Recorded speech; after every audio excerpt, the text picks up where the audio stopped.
नमस्कार. मराठी कथा संमेलन सादर करीत आहे साहित्य रत्न लोकशाहीर अण्णाभाऊ साठे लिखित कादंबरी वैर भाग 6. मागील भागात आपण पाहिले 15 दिवस होऊन गेल्यावर मल्ल्या गोपाळरावांना येऊन भेटला आणि मल्ल्याने सांगितले, मी आता नरशाच्या बंडात आहे. मी आता परत एकदा गुणीला हात घालणार आणि माझ्या एका वैऱ्याची हाडं मोडणार. त्यावर गोपाळराव म्हणाले, जे काही करायचे ते जपून कर, कारण ते चांगली कठीण माणसं आहेत. आणि गोपाळराव म्हणाला, हे घरही तुझंच आहे, तू केव्हाही ये जा. आणि मल्ल्याने गोपाळरावांचा निरोप घेतला आणि तो अंधारात शिरून नाहीसा झाला. मुकुंदा आणि मैपती यांनी घाई केली आणि अपार खर्च करून गुणा आणि राजाराम यांचं लग्न लावून दिलं. मुकुंदाला धन्यता वाटली. जुने मित्र नव्याने पाहुणे झाले. 4 महिने उलटले. गुणा सासरी नांदत होती. मुकुंदाचे ओझे खांद्यावर आले होते. त्याला आयती भाकर मिळत होती, त्यामुळे तो आनंदी होता. गोपाळराव विचार करत होता, मी या खोऱ्याचा मालक आहे. आजपर्यंत ह्या खोऱ्याचा कर्ता म्हणून मी इथे आहे. लोकांनी आजपर्यंत माझ्या पूर्वजांना सरकार म्हणून मुजरा केला, तसाच त्यांनी मलाही मुजरा केला पाहिजे. तसेच मुकुंदा आणि मैपती यांनी माझ्या हुकमात राहिले पाहिजे. आता पाहूया पुढे. सकाळ झाली होती. माणसं रोजचा उद्योग उरकत होती. पेठेत मोठी माणसं ऐटीत मिरगत होती. दुकानदार दुकानाच्या फळ्या बाजूला करून गिरायकांची वाट पाहत होते. चावडीत परसू पाटील टाळूवर पागोट ठेवून पान खात होता. कुलकर्णी आपल्या कामात गुंतला होता. गुंड्या रामोशी कुऱ्हाड मांडीवर घेऊन आपल्या जागी बसला होता. गुंड्या टपाल आलं का? करीमनं येऊन हळूच विचारलं. पण गुंड्या चिडला. डोळं वटारून म्हणाला, मला गुंडा म्हणतात, गुंड्या नव. नि जर परत गुंड्या म्हणशील तर हाडकं मोडून हातात देईन. जा. करीम काहीच बोलला नाही. इनामदाराचं टपाल घेऊन तो गुमान घरी गेला. थोड्या वेळानं गुणा पैठेत आली. तिला पाहताच गुंड्याला चेव आला. तो काहीतरी विचार करून उठला. गुणा बाजार करून घरी निघाली. गुंड्यानं तिला एका बोळात अडवली. म्हणाला, गुणा, माणसानं माणसाकडे बघावं, त्याला पैसे पडत नाही ती. तुझ्यावानी माणसानं कसं दिलदार असावं आणि माझ्यावानी गरीबाला पदरात घ्यावं. आत्ता हो नि हो बाजूला हो. गुणा कडाडली. तुझं इतक्या लवकर दिवस भरले असतील असं मला वाटलं नव्हतं. जा. गुणानं वाट सोडली. गुणा घरी गेली. गुंड्या चावडीवर आला, पण त्याचा चेहरा पडला. आपण गुणाला अडवून चूक केली. उगीच तिला अडवली. आता ती घरात सांगेल नि कारण नसता कबाबत वाढणार असा विचार करू लागला. आणि थोड्याच वेळात पाराखाली मैपती आला. त्यानं आपली काठी घेतली होती. त्याला पाहून गुंड्या घाबरला. पळायचा विचार करू लागला. पण मैपती सरळ पेठेनं चावडीवर आला आणि एकदम गुंड्याला धडाधड काठ्या मारू लागला. हा हा म्हणता गुंड्याला चोपून पाडला. त्याच्या अंगाची चाळण झाली.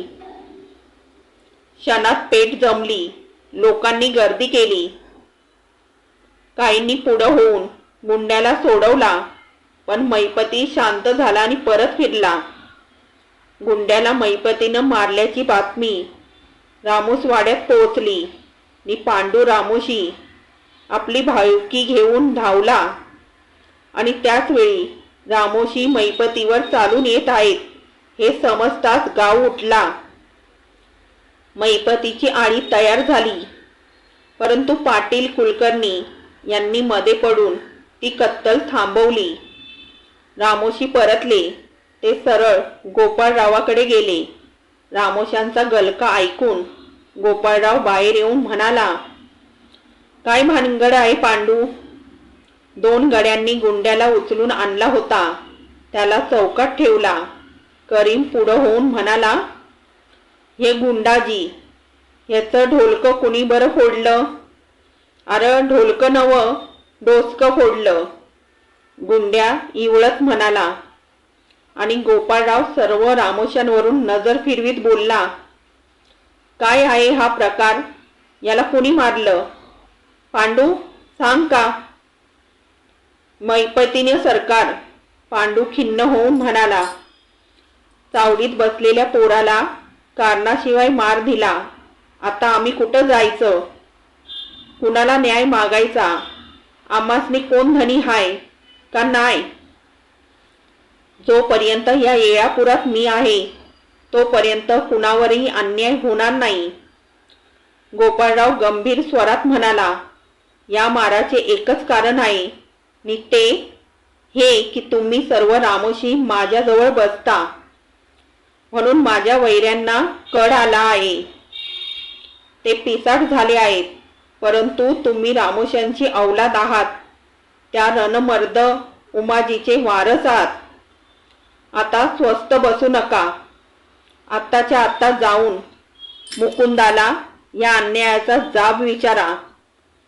नंतर येऊन माझा जबाब ऐका. माझा जबाब हा वज्राप्रमाणे असेल, एवढंच आता सांगतो. जा. ह्या शब्दांनी रामोशांना चेव आला. ते डोके तरकटून वाट्याबाहेर पडले. अशी हत्यारबंद माणसं घेऊन मुकुंदाकडे जाणं बरं नाही, असा दूरचा विचार करून पांडू फक्त मादूला बरोबर घेऊन मुकुंदाकडे गेला. गुना एकटीच घरात होती.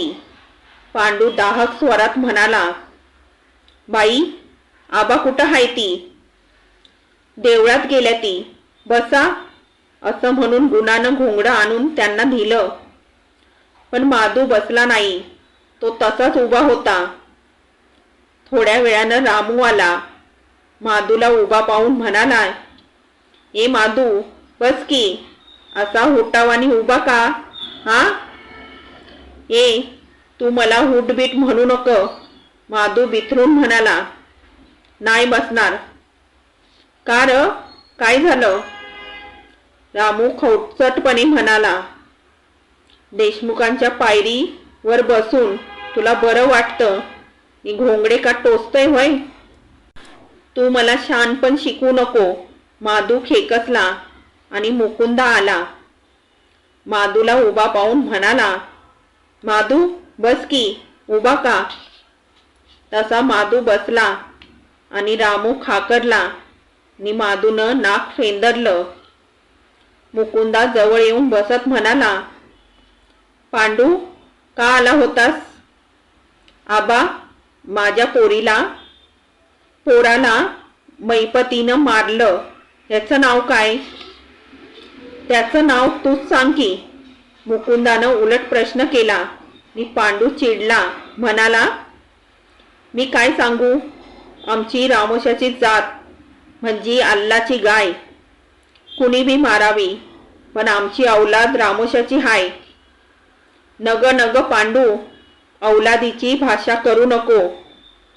मुकुंदा चडक्या आवाजात म्हणाला, रामोशाची औलाद तेवढी 5 हत्यारं नि दुसऱ्याची औलाद नेभळट असं समजू नको.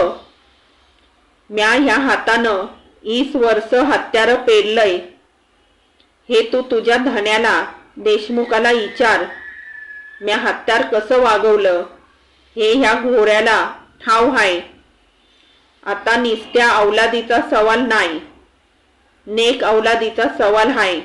माणसाचं मोठंपण त्याच्या नेकीत असतं.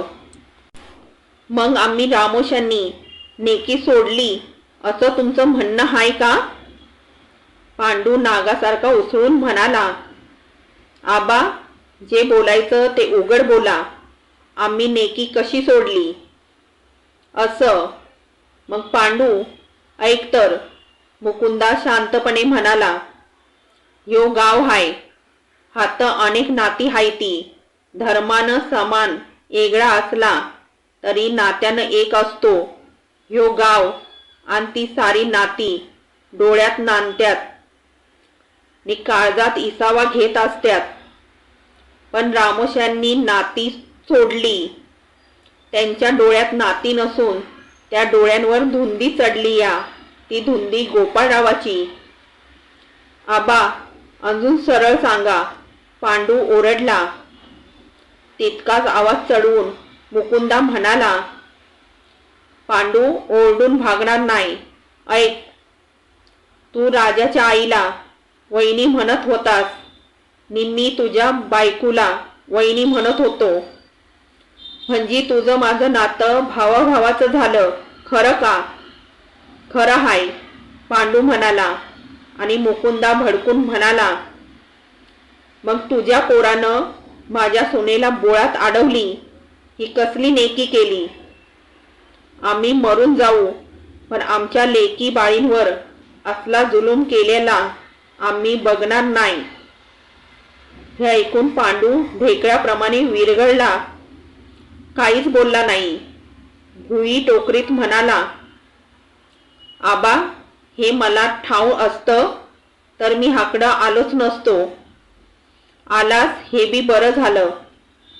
मुकुंदा म्हणाला, गोष्टीचा खुलासा झाला. तुम्ही रामोशी धार व्हा, हत्यार धरून खुशाल गोपाळरावाच्या फलीत उभं राहावा. पण आमची काळजं कापू नका. तसं कराल तर तुम्हीच मराल. कारण आम्हासनी काळीजच नाही, त्याची राख झाली या. आबा, आता काही बोलू नका, पांडू खिन्न होऊन म्हणाला. मी जातो, मला वाईज इस्तू द्या. असं म्हणून पांडूनं चिलीम भरली आणि गुन्हा विस्तव ठेवून ती परत वळली. आणि पांडू सद्गदित होऊन म्हणाला, सुनबाई, वाईस थांबा. गुन्हा थांबली आणि पांडूनं डोकीचं पागुटं काढून गुन्हापुढं ठेवलं. डोकं टेकून उठला, म्हणाला, बाई, ह्या गुन्ह्याबद्दल मला माफ कर. रामोश्याच्या औलादीनं केलेला ह्यो अपराध हा गुन्हा हाय. तो इसर नि रामोशी जातीचा वंगाळ म्हणू नको. आजपासनं कुडीत जीव हाय तवर ह्या पांड्याचं मुडकं तुझ्या अब्रूसाठी कवा बी कापलं जाऊ दे, ते हजर हाय. पांडू, हे तुझं चुकतंय. मुकुंदा कडाडला. नाही आबा, माझं खरं हाय, पांडू म्हणाला. मुकुंदा, गुन्हा दोघंही गोंधळली. पण मुकुंदा ओरडला, सुनबाई, वळचणीचं पाणी आड्याला जात नाही. पांडू तुझा सासरा हाय, त्याचा मान त्याला परत कर. चालता चालता गुन्हा गपकन थांबली, परत फिरली नि नम्र होऊन तिनं पांडूच्या पायावर डोकं ठेवलं. तेव्हा पांडूच्या डोळ्यातून कृष्णा कोयना वाहत होत्या. तो एकही शब्द बोलू शकत नव्हता. भाला घेऊन तो गुमान चालू लागला. मुकुंदा आणि रामोशी यांच्यात आता भयंकर मारामारी होणार असा कयास करून गोपाळराव बसला होता. परंतु पांडूनं सर्व रामोशांना आवर घातला. आपलं चुकलं, गुंड्यानं शेण खाल्लं. आजपासून रामोशांनी गावाच्या भानगडीत पडायचं नाही, नाहीतर आपण फुकट मरू. आपण आपलं बळ राखून राहूया, असं सांगून त्यानं रामोशांना शांत केलं. परंतु गोपाळराव अशांत झाला. रणभैरी रामोशी प्रथम निकाऱ्यासारखे पेटले नि मुकुंदाच्या जबरेनं थंड पडले. त्या मुकुंदानं त्यांना फितवले, वळवले आणि तसंच जर झालं तर माझा घात होईल. रामोशांनी मला बगल दिली तर मी जगात उखडला जाईन. माझ्या पायाखालची जमीन ओढली जाईल. गोपाळराव अस्वस्थ झाला. काहीतरी करून मन शांत करावं म्हणून ताराचं पत्र काढून तो वाचू लागला. सूर्य मावळतीकडं फिरला. मुनीमजीनं जुन्या वाड्यात पूजा आटपून घेतली. सर्व तसबिरींना ऊद घालून धूरच धूर केला. कानावर टाक ठेवून कुळाची यादी असलेल्या वहीला नमस्कार केला. तो खंड वसुलीसाठी खेड्यावर गेलेला करीम आला. त्याला पाहून मुनीमजीनं कपाळावर आडी आणली. तिरपी मान करून म्हणाला, काय करीम सरकार, आणला वसूल? वय आणला की. किती आणला? 30 रुपये. किती गावं केली? 3. किती दिवस गेला होता? 3. बरोबर आहे. मुनीमजी चावऱ्या भाषेत म्हणाला. 3 आणि रोज तर 3 दिवसात 3 गावं करून 30 रुपये वसूल आणणार. खरं आहे. हे बघा मुनीमजी, करीम चिडक्या स्वरात म्हणाला. मांजार नखानं ओरबडतं, पण तुम्ही तोंडानं बोचकारं काढता. मालकाच्या मालकीचा सारा खोरा. आम्ही 2 शिपाई. कुळा घरी जायचं, कुळानं रडायचं, मग आम्ही दुसऱ्या घरी जायचं. त्यात दिवस बुडायचा. शिवाय डोंगरात बडकरी माईना, त्या नरशानं तर मुलूक पिडलाय. तो ह्या सत्ती टेकावर बसलाय. इनामदाराचा शिपाई म्हटलं की 4 लाथा अधिक मिळत्यात. पण त्या लाथा तुम्हासनी बसल्याशिवाय तुम्हाला माझं म्हणणं पटणार नाही. करीमचं हे बोलणं ऐकून मुनीमजीचा चेहरा पडला. त्याच्या डोळ्यापुढं नरशाचा भयंकर अवतार उभा राहिला आणि पाठीत लाथा बसत असल्याचा भास होऊन त्यानं बोलणं बंद केलं. करीमनं आणलेला वसूल जमा केला आणि म्हणाला, राम्या कुठं आहे? देवाला ठाव. करीमनं कानावर हात ठेवले. मुनीमजीनं हिशोब केला आणि नव्या वाड्याकडं धाव घेतली. रोजचा अहवाल सादर करून रामू अजून आला नाही ही गोष्ट गोपाळरावांच्या कानावर घातली. तेव्हा गोपाळराव अस्वस्थ झाला. करीमला हाक मारून म्हणाला, अरे चौकशी करा. राम्याला वाघानं तर नाही ना खाल्ला? बघा, बसू नका.